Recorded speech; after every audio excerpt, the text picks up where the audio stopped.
Значи нешто што го создал човекот, вклучувајќи ги тука и луксузните современи згради, се она што постои во самиот центар на едно општество, на еден град,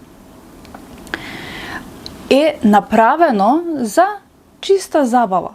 А кога имаме чиста забава, ние всушност одиме со задоволствата на телото.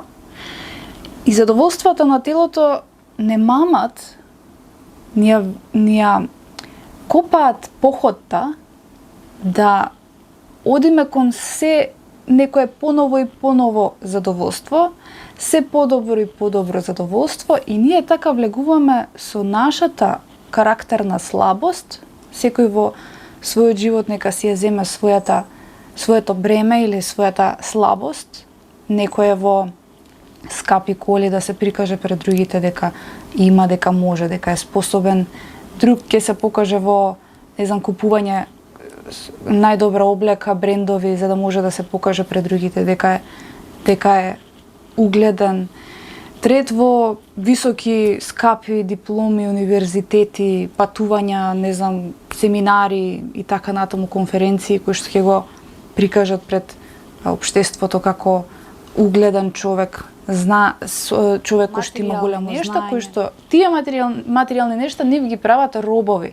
Значи робови на работно место, робови на поголеми плати во компании кои што може да ги дозволат тие плати, за да човекот може да го преживее својот месец и не сваќајќи дека на долг рок тој станува еден чист роб. Значи станува роб на друг човек. Него животот му го носи, му го води општествениот живот. Затоа што станал зависен од општеството. Станал зависен од икс материјалисти. Еве, например, ќе го дадам пример тука, нема да спомнам име, ќе го напишам доле. Ова институција е, например, од луѓе кои што се од Германија, значи не се ни наши, и тој свет во кој што во таа западна, значи страна на нашата планета Земја доаѓа најголемото зло, каде што се наметнува тој материјалистички начин на живење, каде што не постои духовност, и гледате како кај нас доаѓа и наметнува, значи, цените се огромни во таа институција, односно услугите кои што ги даваат на обичните граѓани. Вработените таму минимум 1200-1500, па некои 2000 евра примаат плата, а колку вработени има само во таа институција.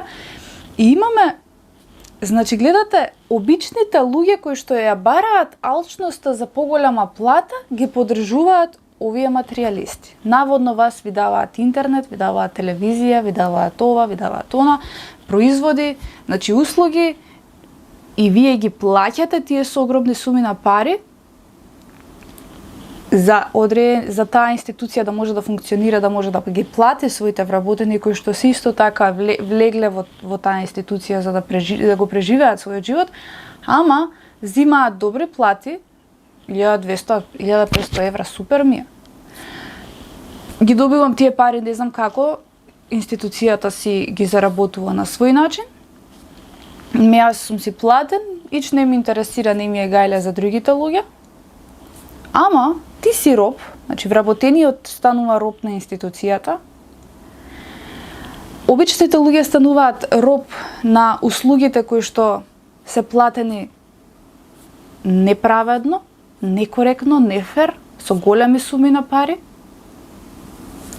И имаме циклус, значи од вработен на купувач,